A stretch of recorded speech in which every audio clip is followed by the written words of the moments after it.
হাদিস যদিও ইলমের উৎস, তবে ইলমের হেফাজত আল্লাহ তাআলা আলেমদের মাধ্যমে করেন। এমনটা হবে না যে গোটা পৃথিবীর কোরআন হাদিস এক রাত্রিতে সব পাতাগুলো সাদা হয়ে যাবে, এমনটা হবে না। বরং কোরআন লেখা থাকবে, হাদিস লেখা থাকবে, এরপরেও ইলম আল্লাহ উঠায় নিবেন। এটা কেমনে? নবীজি সাল্লাল্লাহু আলাইহি ওয়াসাল্লামের হাদিসের মধ্যে বলেন, ইন্নাল্লাহা লা ইয়াকবিদুল ইলমা ইনতিজাআন ইয়ানতাজিউহু মিনাল ইবাদ। আল্লাহ রাব্বুল আলামিন বান্দার অন্তর থেকে একত্রে একসাথে ইলম উঠায় নেবেন না। এমনটা হবে না গোটা পৃথিবীর হাফেজে কোরআনেরা এক রাত্রিতে কোরআন ভুলে যাবে, এমনটা হবে না গোটা পৃথিবীর মুফতি সাহেবেরা একত্রে একসাথে সব মাসলা মাসাইল ভুলে যাবে, এমনটা হবে না সারা পৃথিবীর মুহাদ্দিসেরা হাদিস ভুলে যাবে। তাহলে ইলম আল্লাহ কিভাবে উঠায় নেবেন? নবীজি বলেন, ওয়ালাকিন ইয়াকবিদুল ইলমা বিকবজিল উলামা। বরং আল্লাহ তাআলা আলেমদেরকে উঠিয়ে নেওয়ার মাধ্যমে ইলম উঠায় নিয়ে যাবে। তাহলে আলেমদের উঠিয়ে নেওয়ার মাধ্যমে আল্লাহ ইলম উঠায় নিয়ে যাবে, কারণ এই ইলমের হেফাজত আল্লাহ তাআলা আলেমদের মাধ্যমে করেন। এজন্য আমাদের কি করণীয়? বলে আলেম যারা দুনিয়াতে আছে তাদের জন্য দীর্ঘ হায়াত কামনা করে আল্লাহর কাছে দোয়া করা। 2 নম্বর, আলেম তৈরির কারখানা কোথায়? বলে এই মাদ্রাসাগুলো। এই মাদ্রাসাগুলোর প্রতি যত্নবান হওয়া, খেয়াল দেয়া। কেন? বলে এই মাদ্রাসা যতদিন থাকবে ইলমের চর্চা থাকবে, মাদ্রাসা যতদিন থাকবে বাচ্চারা পড়ালেখা করবে, আলেম হবে, তাদের মাধ্যমে ইলমের হেফাজত হবে, দুনিয়ায় ইলম থাকবে, আর আল্লাহ কিয়ামতকে দূরে সরায় রাখবে। সমাজে কিছু মানুষ আছে ওলামা বিদ্বেষী, আলেম বিদ্বেষী, মাদ্রাসা বিদ্বেষী, আছে না নাই? অথচ এই লোকটার চিন্তা করা দরকার, সে যদি নবীজির প্রতি ঈমান থাকে যে এই যে দুনিয়ায় আমি চলতেছি, এই চলার পেছনে মাদ্রাসা আর ওলামা ইকরামের অবদান আছে। যদি আলেমরা না থাকতো, ইলম আল্লাহ উঠায় নিয়ে যাইতেন, কিয়ামত হয়ে যাইত। এজন্য মাদ্রাসা, ওলামা ইকরাম এগুলোর ব্যাপারে আমাদের সর্বোচ্চ যত্নবান হওয়া দরকার। অনেকে মনে করে আমার এলাকায় ছোট ছোট মাদ্রাসা, এই মাদ্রাসা থেকে 5 জন হাফেজ, তাই না? এই যে আপনাদের এলাকার এই মাদ্রাসার প্রথম ছাত্র বগুড়া জামাত জামিল মাদ্রাসার মুহাদ্দিস মাওলানা মুফতি আবুল বশর সাহেব, তাই না? এই মাদ্রাসায় প্রথম পড়ছে না? বলেন তো, হয়তো হতে পারত এই মাদ্রাসাটা না থাকলে হয়তো আজকে আর ওনার মুফতি সাহেব হওয়া হইত না। উনি একজন ইলমের হেফাজতকারী। এনাদের মতো মানুষের জন্য আল্লাহ তাআলা কিয়ামত দূরে সরায় রাখছে। আমি যে আয়াতখানা আপনাদের খেদমতে তিলাওয়াত করেছি, এই আয়াতের মধ্যে আল্লাহ সুবহানাহু ওয়া তাআলা গায়েব সম্পৃক্ত 5টি বিষয়ের কথা বলেছেন। কয়টা বিষয়? 5টি বিষয়।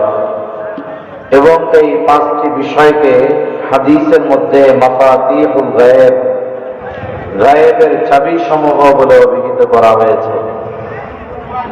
আর এই 5 বিষয়ের ইলম, এই 5টা বিষয়ের জ্ঞান একমাত্র আল্লাহ তাআলার কাছে। আল্লাহ তাআলা কুরআনুল কারীমে আমাদের জানিয়ে দেন, ওয়া ইনদাহু মাফাতিহুল গায়ব লা ইয়ালামুহা ইল্লা হু। মাফাতিহুল গায়ব যে আয়াত তেলাওয়াত করেছি, এই আয়াতের 5টি বিষয়। আর আল্লাহ তাআলা বলেন, তার নিকটেই গায়েবের চাবি সমূহ। কার নিকটে? আরো জোরে বলেন না, কার নিকটে? আল্লাহর নিকটে। তিনি ব্যতীত এগুলো কেউ জানেন না। এই 5টি বিষয়ের মধ্যে সর্বপ্রথম বিষয় হলো কিয়ামত কখন হবে এর ইলম একমাত্র আল্লাহ তাআলার কাছে। কিয়ামত হবে, আমরা সবাই এই বিষয়ের উপরে ঈমান এনেছি। কিয়ামত হবে এই বিষয়ের উপরে আমাদের সবার ঈমান আছে না? বিশ্বাস আছে? আছে। তবে হবে কখন কেউ জানি? জোরে বলেন, কেউ জানি? একমাত্র জানে কে? কেন আল্লাহ জানেন? কারণ তিনি আলিমুল গায়ব। আমাদের অঞ্চলে কিছু জায়গায় কিছু ভাই আছে, এনারা নবীজিকে খুব মহব্বত করে, ভালোবাসে। ভালোবাসতে বাসতে নবীজির ব্যাপারে বলে আল্লাহ যেমন আলিমুল গায়ব, নবীজিও আলিমুল গায়ব। নাউযুবিল্লাহ। আল্লাহ যেমন হাজির নাজির, নবীজিও তেমন হাজির নাজির। বলেন নাউযুবিল্লাহ। অথচ নবীজি আলিমুল গায়ব নয়। আলিমুল গায়ব নবীজি না হওয়ার কারণে নবীজির সম্মান, মর্যাদা, মাকাম কমে যায় নাই, বরং নবীজি যে আলিমুল গায়ব না, এর প্রমাণ দলিল কোরআন হাদিস থেকে শত শত দেওয়া যাবে। তা কিয়ামত কখন হবে নবীজিও জানেন না, এমনকি ওহীর বাহক জিবরাইল আলাইহিস সালামও জানেন না। প্রসিদ্ধ একটা হাদিস আছে, হাদিসের নাম হলো হাদিসে জিবরিল। হাদিসে জিবরিল কেন?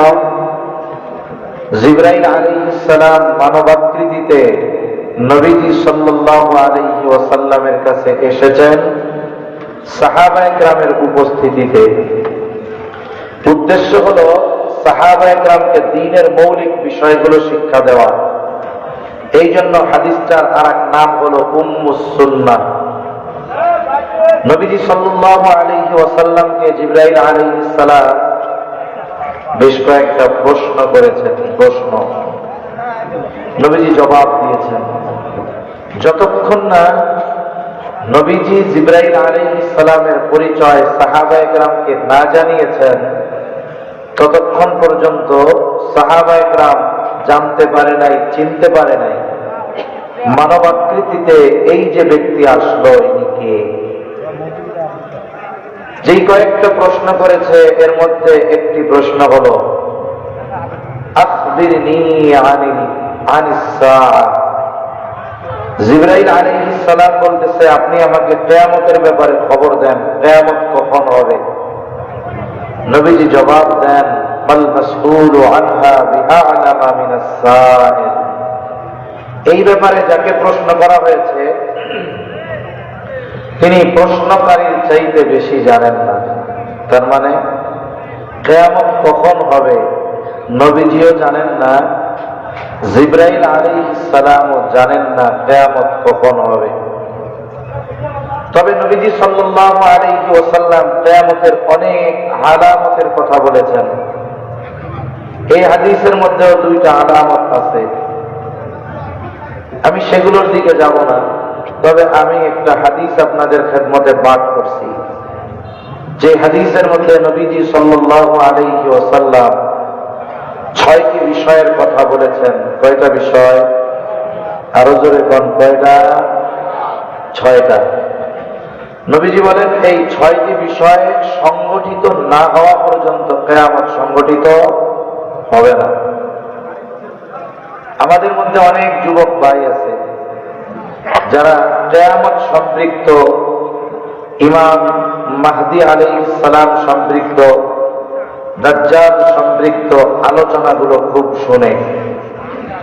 কারণ কিছু ইসলামী আলোচক আছে ইউটিউবে, এরা এই আলোচনাগুলো বেশি করে। আসবে এটা সত্য, কিন্তু অবস্থাটা কি হয় যে এই আলোচনাগুলো শুনতে শুনতে এদের পরিস্থিতি এমন হয়, এরা সন্ধ্যায় মনে করে আগামীকালই দাজ্জাল চলে আসবে। তাদের মধ্যে এক ধরনের পেরেশানি কাজ করে, এরকম রুগী আমি পাইছি আর কি। দাজ্জাল চলে আসবে, ইমাম মাহদী চলে আসবে, গাজওয়ায়ে হিন্দ হবে, এই সব পেরেশানির ঠেলায় ও নামাজ কালাম কিচ্ছু পড়ে না। কিয়ামতের টেনশনে নামাজ পড়ার টাইম পায় না। তবে এই হাদিসটা আমরা যদি শুনি খেয়াল দিয়া, তাহলে অনেক কিছু আমাদের সামনে সুস্পষ্ট হবে, আমাদের মেজাজ মস্তিষ্ক প্রস্তুতি থাকবে। আমাদের চিন্তা চেতনার মধ্যে একটা স্থিতিশীলতা আসবে আশা করি। এজন্য অনেকে কিয়ামতের আলোচনা শুনে খুব, কিন্তু প্রস্তুতি কিচ্ছু নাই, নামাজ কালাম রোজা হজ যাকাত কিচ্ছু নাই, শুধু কিয়ামতের টেনশনে শেষ। তা 6টি আলামতের কথা নবীজি বলেছেন যে এই 6টা সংগঠিত না হওয়া পর্যন্ত কিয়ামত হবে না। নবীজি 6টির মধ্যে প্রথম যেটা, عن أبي هريرة رضي الله تعالى عنه قال قال رسول الله صلى الله عليه وسلم لا تقوم الساعة حتى يقبض العلم। নবীজি সাল্লাল্লাহু আলাইহি ওয়াসাল্লাম বলেন, কিয়ামত ততক্ষণ পর্যন্ত সংগঠিত হবে না যতক্ষণ না ইলম উঠিয়ে না নেওয়া হবে।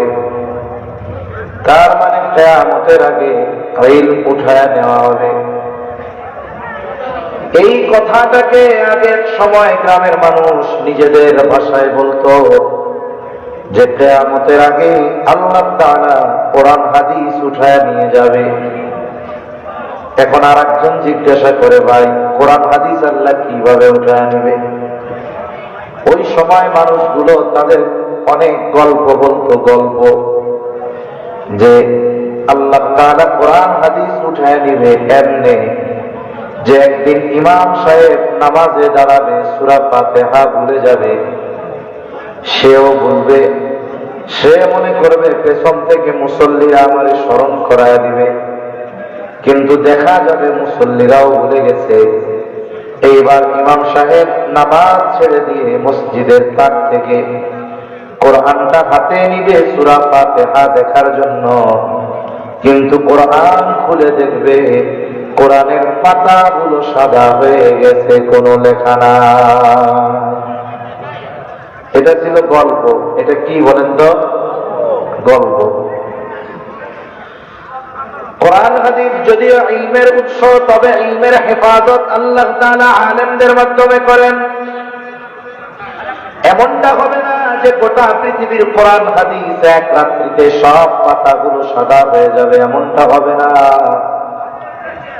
বরং কোরআন লেখা থাকবে, হাদিস লেখা থাকবে, এরপরেও ইলম আল্লাহ উঠায় নিবেন। এটা কেমনে? নবীজি সাল্লাল্লাহু আলাইহি ওয়াসাল্লামের হাদিসের মধ্যে বলেন, ইন্নাল্লাহা লা ইয়াকবিদুল ইলমা ইনতিজাআন ইয়ানতাজিউহু মিনাল ইবাদ। আল্লাহ রাব্বুল আলামিন বান্দার অন্তর থেকে একত্রে একসাথে ইলম উঠায় নেবেন না, এমনটা হবে না। গোটা পৃথিবীর হাফেজে কোরআনেরা এক রাত্রিতে কোরআন ভুলে যাবে, এমনটা হবে না। গোটা পৃথিবীর মুফতি সাহেবেরা একত্রে একসাথে সব মাসলা মাসাইল ভুলে যাবে, এমনটা হবে না। সারা পৃথিবীর মুহাদ্দিসেরা হাদিস ভুলে যাবে। তাহলে ইলম আল্লাহ কিভাবে উঠায় নেবেন? নবীজি বলেন, ওয়ালাকিন ইয়াকবিদুল ইলমা বিকবজিল উলামা। বরং আল্লাহ তাআলা আলেমদেরকে উঠিয়ে নেওয়ার মাধ্যমে ইলম উঠায় নিয়ে যাবে।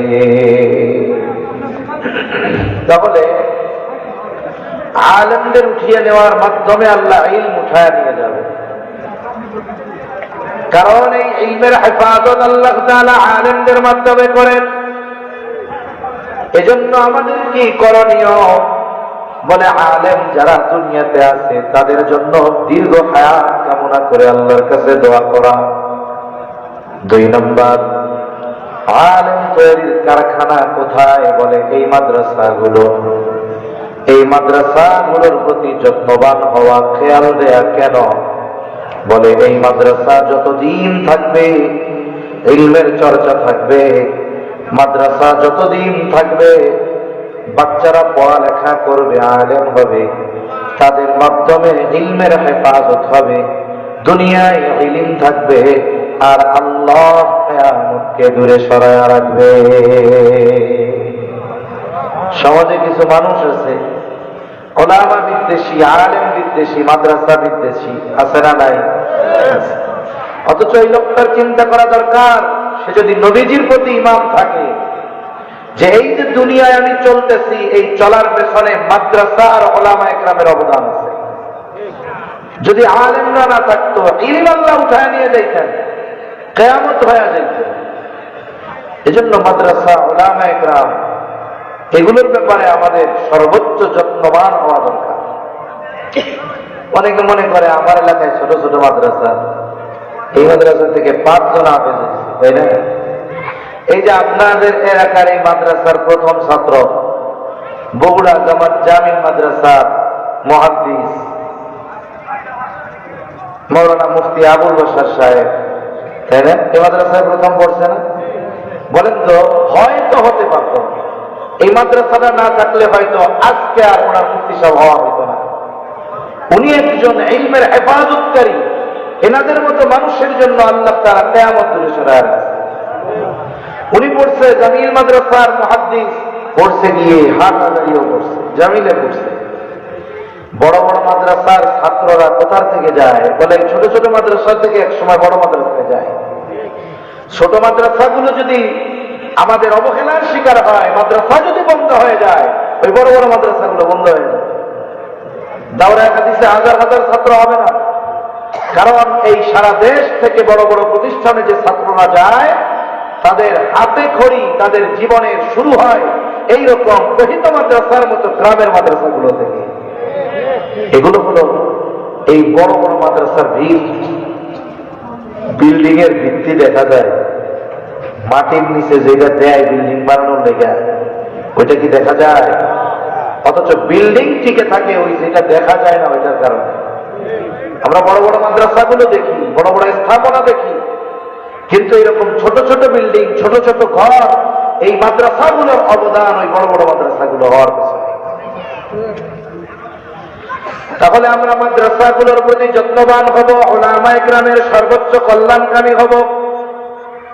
তাহলে নবীজি 1 নাম্বার বলেন, কিয়ামতের আগে ইলম উঠিয়ে নেওয়া হবে। কেমনে আল্লাহ ইলম উঠায় নিবে? আলেমদেরকে উঠায় নেওয়ার মাধ্যমে। এজন্য তৃতীয়ত এই বিষয়টাও আমরা দৃঢ় প্রতিজ্ঞাবদ্ধ হব, আমাদের প্রত্যেকের ঘরে ঘরে কমপক্ষে যেন একজন আলেম সন্তান থাকে। প্রত্যেক ঘরে কমপক্ষে একজন আলেম হবে। ছেলে নাই, মেয়েরা আলেম হবা না, তাহলে লাভ কি হবে? বলেন তো, একটা রুমে থাকে 10 জন, এই 10 জনের আলোর জন্য কয়টা লাইট হইলে হয়? একটা লাইট হইলে হয় না? আপনার ঘরের ঈমান আমলের লাইট, একটা সন্তান যদি আলেম হয়, ওর কারণে ঘরে ঈমানি নূর চমকাবে, আমলের আলোয় উদ্ভাসিত হবে ঘর।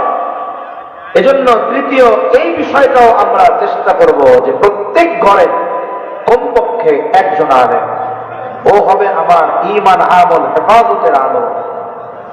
চেষ্টা করবো তো ইনশাআল্লাহ। 2 নাম্বার, নবীজি সাল্লাল্লাহু আলাইহি ওয়াসাল্লাম বলেন, ওয়া তাকসুরুজ জালাজিলু, কিয়ামত ততক্ষণ হবে না যতক্ষণ না জালজালা, ভূমিকম্প বেশি বেশি না হবে। কিয়ামতের আগে ভূমিকম্প হবে বেশি বেশি, বড় বড়। ভূতত্ত্ববিদ যারা, তারাও বলেন 21 শতাব্দীতে, বিশেষ করে 2000 সালের পর থেকে পৃথিবীব্যাপী অল্প সময়ের ব্যবধানে বড় বড় ভূমিকম্প হচ্ছে। প্রথমত আসেন আমরা জানি ভূমিকম্প কেন হয়। ভূতত্ত্ববিদরা যেই কারণ বলে, ভূমিকম্প হওয়ার কারণ টেকটনিক প্লেটের নড়াচড়া। আমরা যে পৃথিবীর উপরিভাগে বসবাস করি, পুরা পৃথিবীর স্থলভাগ একসাথে সংযুক্ত নয়, বরং এটা আলাদা আলাদা খণ্ডে বিভক্ত। বিশাল সুবিশাল একটি খণ্ডকে এক একটা প্লেট বলে প্লেট।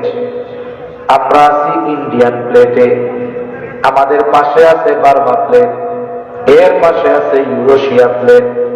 বলে এই প্লেটগুলোর সাথে একটার সাথে আর একটা ফাঁকা জায়গা আছে, ফাঁকা। এটা 10-15 হাত ফাঁকা না, একেবারে অল্প ফাঁকা।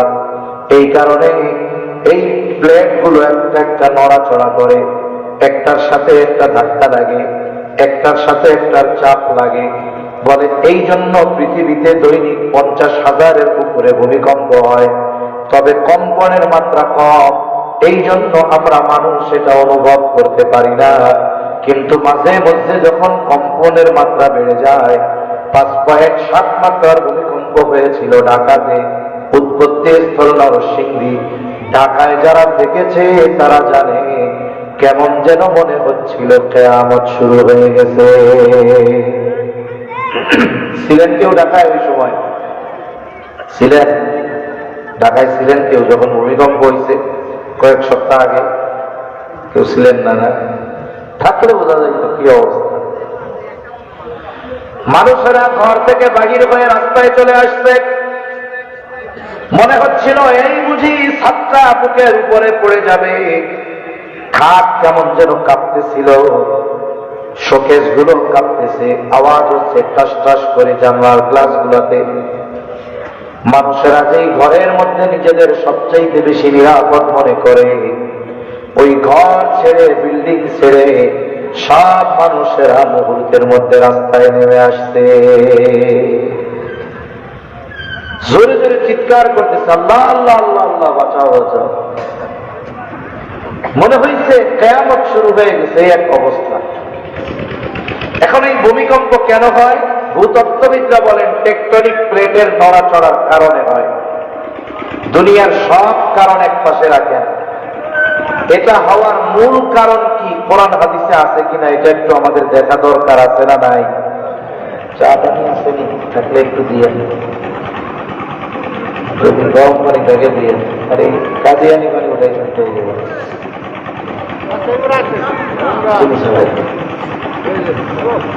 সব কারণের মূল কারণ কোরআন থেকে নেই।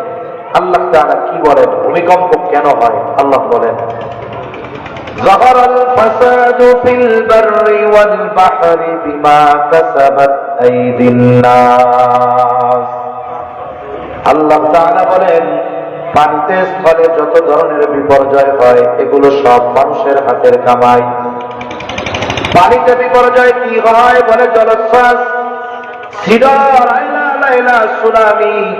স্থলে কি হয়? বলে ভূমিকম্প, ভূমিধস, অতিবৃষ্টি, অনাবৃষ্টি, অতি খরা। জমিনে, স্থলে কিংবা পানিতে এই ধরনের যত কিছু সংগঠিত হয়, এগুলো সংগঠিত হওয়ার মূল কারণ হলো আমাদের পাপের কারণে জমিন কাঁপে, জমিন অস্থির হয়ে যায় পাপের কারণে। যদিও আল্লাহ তাআলা পাথর, পাহাড় সৃষ্টি করেছেন জমিনের ব্যারাক হিসাবে, এরপরেও পাপের কারণে অস্থির হয়ে যায় সে। এজন্য মাঝে মধ্যে একটু কাঁপুনি বেশি দেয়। তাহলে আল্লাহ তাআলা বলেন মানুষের হাতের কামাই, তার মানে আমাদের কর্ম, আমাদের পাপের কারণে ভূমিকম্প হয়। এখন আল্লাহ তাআলা যে এই ভূমিকম্প নামক শাস্তি দেন, এটা পাপের পরিপূর্ণ শাস্তি নয় বা পূর্ণ পাপের শাস্তি নয়, বরং আল্লাহ তাআলা বলেন লিউযীকাহুম বা'দাল্লাযী আমিলু, আমাদেরকে এই যে শাস্তি আস্বাদন করানো হয় এটা অতি সামান্য অংশের। কারণ আমরা যেই পরিমাণ পাপ করি, যেই পরিমাণ অনাচার, পাপাচার, যদি আল্লাহ পূর্ণ পাপের শাস্তি দিত এই জমিনে আমাদের টিকে থাকা সম্ভব ছিল না, আমাদের অস্তিত্ব বিলীন হয়ে যাইত। কিন্তু আল্লাহ তাআলা সামান্য শাস্তি দেন, সামান্য পাপের শাস্তি আস্বাদন করা। তাহলে শাস্তি কেন দেন? উদ্দেশ্য কি? প্রথম বিষয়, শাস্তি দেওয়ার কারণ হলো পাপ। দ্বিতীয় বিষয়, শাস্তি দেওয়ার উদ্দেশ্যটা কি? উদ্দেশ্য কি? একজন ছাত্র যদি অন্যায় করে, অপরাধ করে, সন্তান যদি অন্যায় করে, অপরাধ করে, ছাত্রকে শিক্ষক, সন্তানকে বাবা শাস্তি দেয় কি দেয় না? জোরে বলেন, দেয় কি দেয় না? মেরে ফেলার জন্য শাস্তি দেয় না। উদ্দেশ্য এটা নয় যে ছাত্রকে উস্তাদ মেরে ফেলবে, উদ্দেশ্য এটা নয় অপরাধের কারণে বাবা তার সন্তানকে মেরে ফেলবে। উদ্দেশ্য কি? বলে এই অপরাধ যেন সে আর না করে, আল্লাহ তাআলাও বলেন লাআল্লাহুম ইয়ারজিউন, এই যে শাস্তি দেওয়ার মূল উদ্দেশ্য হলো আমরা যেন ওই পাপের পথ থেকে ফিরে আসি। লাআল্লাহুম ইয়ারজিউন, যাতে করে তারা প্রত্যাবর্তন করে, ফিরে আসে। কিসের থেকে ফিরবো? পাপের থেকে। তাহলে একটু বলেন তো, জবাব দিয়েন জোরে, সজাগ আছেন? জিজ্ঞাসা যা করবো জবাব দিবেন, তাইলে ঘুম দূর হয়ে যাবে। আমিও বুঝবো যে আপনারা সজাগ আছেন, কথা বুঝতেছেন। ঢাকায় বড় ভূমিকম্প হয়েছে। ভূমিকম্প হয়তো আপনারা অনেক অনুভব করেন নাই, কিন্তু খবর তো পাইছেন, পান নাই? ভূমিকম্প আল্লাহ কেন দিয়েছে? যেন পাপ থেকে ফিরে আসি। বলেন তো, ওই 5.7 মাত্রার ভূমিকম্পর পর আপনাদের এলাকায় মুসল্লির সংখ্যা মসজিদের মধ্যে বেড়ে গেছে?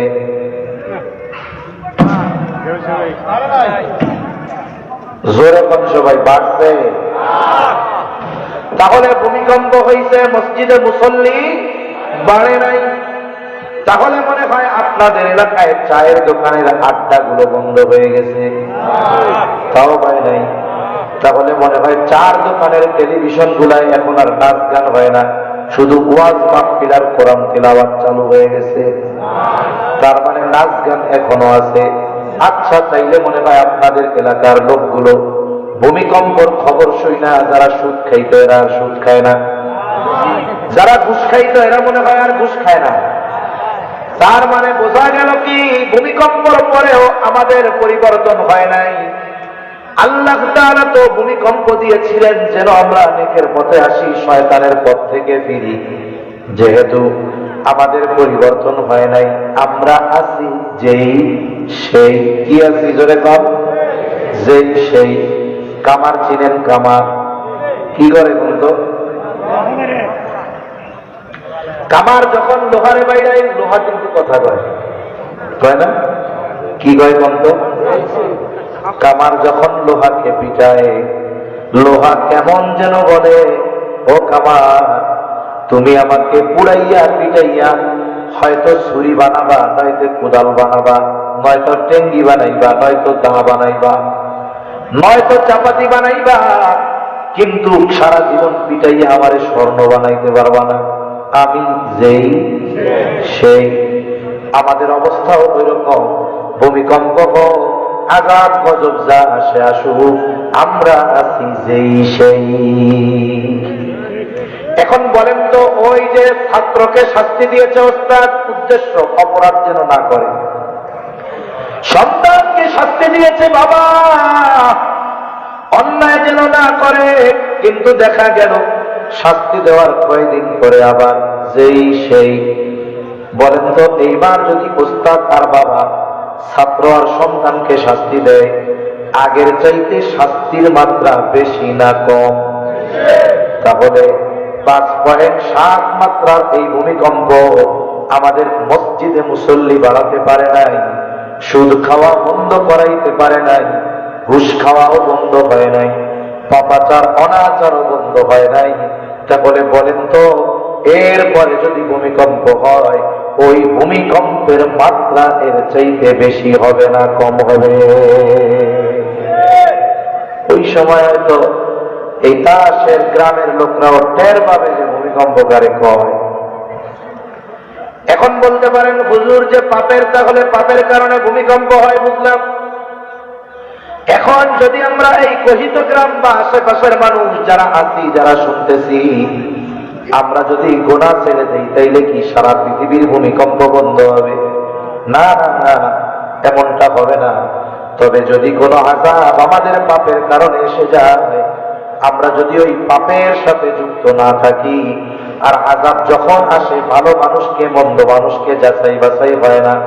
নবীজি জানায় দিয়েছেন, আযাবের কথা নবীজি যখন বলেছেন, সাহাবায়ে কেরাম নবীজিকে বলেন, ইয়া রাসূলুল্লাহ, আমাদের মধ্যে নেককার মানুষ থাকা সত্ত্বেও কি আমরা ধ্বংস হয়ে যাব? নবীজি বলেন, হ্যাঁ। কেন? বলে, পাপের আধিক্যের কারণে। কারণ পাপ যদি মাত্রাতিরিক্ত হয়ে যায়, ভালো মানুষ যারা থাকবে তারাও শাস্তি থেকে বাঁচবে না। তবে কিয়ামতের দিন আল্লাহর কাছে এই কথা বলার সুযোগ আছে, ও রব, আমি নিজে বেঁচেছিলাম, অধীনস্থদের বাঁচাইছিলাম, আমার তো আর কাউরে বাধা দেওয়ার মতো ক্ষমতা ছিল না, হয়তো নিজে পাপ থেকে বেঁচে থাকার কারণে, অধীনস্থদেরকে বিরত রাখার কারণে কিয়ামতে আল্লাহর কাছে ক্ষমা পাওয়ার সম্ভাবনা আছে। এজন্য আমরা পাপ ছাড়বো, ইনশাআল্লাহ ছাড়বো তো? এই এত আস্তে ইনশাআল্লাহ বলে বিশ্বাস করা যায় না, জোরে বলেন, পাপ ত্যাগ করবো তো ইনশাআল্লাহ, তৌফিক দান করেন। 3 নম্বর, নবীজি সাল্লাল্লাহু আলাইহি ওয়াসাল্লাম বলেন, ওয়ায়াতাকারাবাজ জামান, কিয়ামতের আগে সময় নিকটবর্তী হয়ে যাবে। এক হাদিসের মধ্যে নবীজি বলেন, আখিরুজ জামান, সময় নিকটবর্তী হয়ে যাবে, এক যুগকে মনে হবে 1 বছরের মতো, বছরকে মনে হবে মাসের মতো, মাসকে মনে হবে সপ্তাহের মতো, সপ্তাহকে মনে হবে দিনের মতো, দিনকে মনে হবে ঘন্টার মতো, ঘন্টাকে মনে হবে মিনিটের মতো, মিনিটকে মনে হবে সেকেন্ডের মতো। এই যে সময় নিকটবর্তী হবে, এর দ্বারা উদ্দেশ্য কি? মুফাসসিরিন মুহাদ্দিসিন কেরাম বলেন, এর দ্বারা উদ্দেশ্য হলো সময় থেকে আল্লাহ বরকত উঠায় নিয়ে যাবে, সময়টা বরকতহীন হয়ে যাবে, অতি দ্রুততার সাথে সময় চলে যাবে। যেমন আজকে অলরেডি বৃহস্পতিবার হয়ে গেছে, রাত 12টা, এই হিসাবে বৃহস্পতিবার, স্বাভাবিক আরবি হিসাবেও আজকে বৃহস্পতিবার, শুক্রবার আগামীকাল জুমার দিন। আমি আমার কথা বলি, আমারই মনে হচ্ছে আমি 2 দিন আগে জুমা পড়াইয়া ঢাকা থেকে মসজিদ থেকে বেরোছি, ঘন ঘন জুমাবার আসতেছে। এটা কেন হলো? সময় বরকত শূন্য কেন হয়ে যায়? এই পৃথিবীর অন্যতম ইসলামী স্কলার, আলেমে দ্বীন আল্লামা তাকি উসমানী দামাত বারকাতুহুমুল আলিয়া হযরত সময়ের মূল্য নিয়ে বয়ান করতেছেন। তিনি বলেন, সময় হলো এমন এক নেয়ামত, এই সময় যদি কেউ নেকের কাজে অতিবাহিত করে, তার সময়টা বরকতময় হয়ে যায়। আর যদি সময় গুনার কাজে অতিবাহিত করে, ওই সময়টা বরকত শূন্য হয়ে যায়। সময় যদি বরকতময় হয়, এটা মনে হয় যে অনেক লম্বা, ধীরে ধীরে যাচ্ছে। কেমনে বুঝাই আপনাদের? মনে করেন এটা একটা রাবার, আর রাবার চিনেন? এই 2-3 জন চিনে, আর কেউ চিনে না। রাবার চিনেন? জোরে বলেন, চিনেন? মাশাআল্লাহ, এত জোরে জোরে কই, আপনার কথা কওয়ানো লাগে। মনে মনে কয়, হুজুর আমার যদি গোলাপ মনে হয় যে আমরা রাবার চিনি না, এটা আবার আমাকে জিজ্ঞাসা করা লাগে। হুজুর আমরা চিনি তো সবাই। ওই যে বললাম, ছোটবেলায়, এখন তো পোলাপান যদি কোন ঘুমাইতে যাও, তারপর একটু মোবাইল দাও, গেমস খেলে ঘুমাবো। কিন্তু আমরা ছোটবেলায় যখন ঘুমানোর কথা বলতো, আমরা পেতাম একটা গল্প শোনাও, এখন ঘুমাবো। কারো কারো মা বাবা গল্প শোনাইতো, কারো কারো দাদা দাদি, কারো কারো নানা নানি। তখন আমরা ছোটবেলায় গল্প শুনতাম। দাদি গল্প শুরু করছে, এক দেশে এক রাজা ছিল। এরপরে বলেন তো আমরা কি কইতাম? কি কইতাম? রাজার একটা ঘোড়া ছিল, ঘোড়ার 2টা পাখনা ছিল। এই ঘোড়া দিয়া রাজা এক টানে, একদিনের, 1 মাসের পর একদিনে চলে যেত। একটু পরে হুয়াও নাই, দাদির গল্পও নাই। বুঝলেন নাই? তার মানে কি, বোঝে যে ঘুমাই গেছে, কাম শেষ। এখন মনে করেন আমিও একটু আপনাকে মাঝে মাঝে একটু হুয়া শুনতে চাই। কঠিন কোনো কিছু তো আর জিজ্ঞাসা করতেছি না। এই কি জিজ্ঞাসা করছি যে ভাই আপনি একটু দাঁড়ায় দোয়া তো, এটি জিজ্ঞাসা করছি। যা কইতেছি এইটাই আবার জিজ্ঞাসা করতেছি যে আওয়াজ ফেরত আসে কিনা। তাহলে মনে করেন এটা একটা রাবার, 10 ইঞ্চি রাবার টান দিচ্ছি, হয়ে গেছে 100 ইঞ্চি, লম্বা হবে 100 ইঞ্চি। এখন বলেন তো, এই 1 ইঞ্চি রাবারটা যখন 100 ইঞ্চি হবে, এটা স্বর্ণ হবে না রূপা হবে বলেন তো? কি থাকবে? আমি চাইনা দিলাম 100 ইঞ্চি, আপনারা এটারে কি বলবেন? রাবার। চাইনা দিলাম 10 ইঞ্চি, কি বলবেন এটারে? রাবার।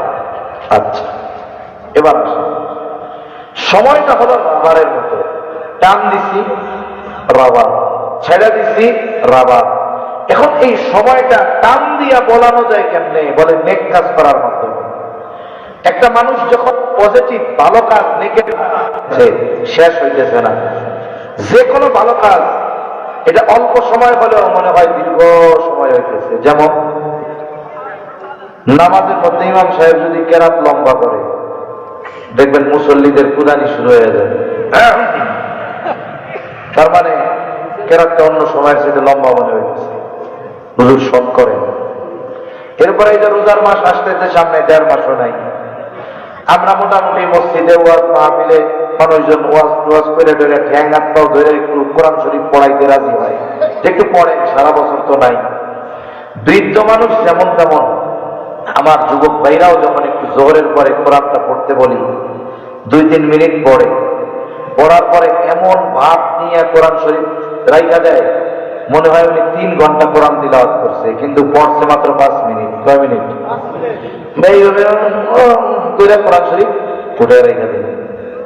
জিজ্ঞাসা করলাম কি ব্যাপার, কি হয়েছে, রাইখা দিলা কেন?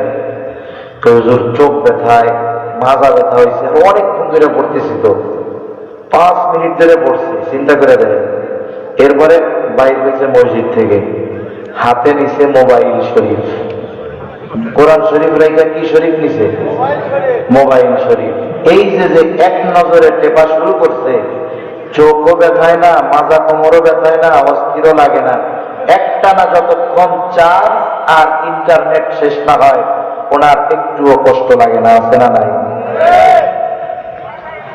ফজরের নামাজে ইমাম সাহেব কেরাত একটু লম্বা করতে, হয়তো অন্য দিনের তুলনায় 5 মিনিট বেশি লাগছে, মুসল্লির সহ্য হয় না, কষ্ট হয়, কাশি বাড়ে। অথচ মসজিদ থেকে বের হয়ে চায়ের দোকানে বসতে একটানা 4 ঘন্টা 5 ঘন্টা, একটুও মাথা ব্যথায় নাই, কোমর ব্যথায় নাই, বিরক্ত হয় নাই। বলে 5 মিনিট ধীরে ধীরে গেছে নেক কাজের কারণে, আর 5 ঘন্টা চোখের পলকে চলে গেছে অহেতুক আর গুনার মজলিসে লিপ্ত হওয়ার কারণে। আমরা যদি আমাদের সময়গুলোকে নেকের কাজে অতিবাহিত করি, সময়ের মধ্যে আল্লাহ তাআলা বরকত দান করবে। মনে রাখবেন, এই দুনিয়ায় আল্লাহ প্রদত্ত যত নেয়ামত আছে, এই নেয়ামত গুলার মধ্যে অন্যতম দামি নেয়ামত হলো হায়াত। হায়াতের কত দাম মানুষ বেঁচে থাকতে বুঝে না, হায়াত যখন না থাকে মানুষ বুঝে, কিন্তু করার কিছু থাকে না। বৃদ্ধ যে তো পাইছেই আছে, তবুও তারা জিজ্ঞাসা করেন যে যৌবনকালের সময়গুলো কেমন, সে আফসোস করে বলবে, আরে সময়টা যদি আবার ফেরত পাইতাম, কিন্তু পাওয়া কি সম্ভব? সম্ভব না। মানুষ মারা যাবার পরে কথা বলে, আমার আপনার নবীজি বলেছেন, কোনো সন্দেহ নাই। তবে দুনিয়ার মানুষ এই কথা শুনতে পায় না, যদি শুনতে পাইতো ভয়ে দাপন কাপন বাদ দিয়ে দিত। কি কথা বলে? এক এক ধরনের মানুষ এক এক ধরনের কথা বলে। দুনিয়ার হায়াত যারা গুনার কাজ আর অহেতুক কাজে নষ্ট করে দিয়েছে, যেই মানুষগুলো দুনিয়ায় সম্পদ ছিল, দান করে নাই, সাদাকা করে নাই, গুনার কাজে লিপ্ত ছিল, এই মানুষগুলো মরার পরে আল্লাহর কাছে দোয়া করে, ফরিয়াদ করে। তার ওই ফরিয়াদ দুনিয়ার মানুষ শুনতে পায় না, কিন্তু যিনি শুনতে পারেন তিনি কে?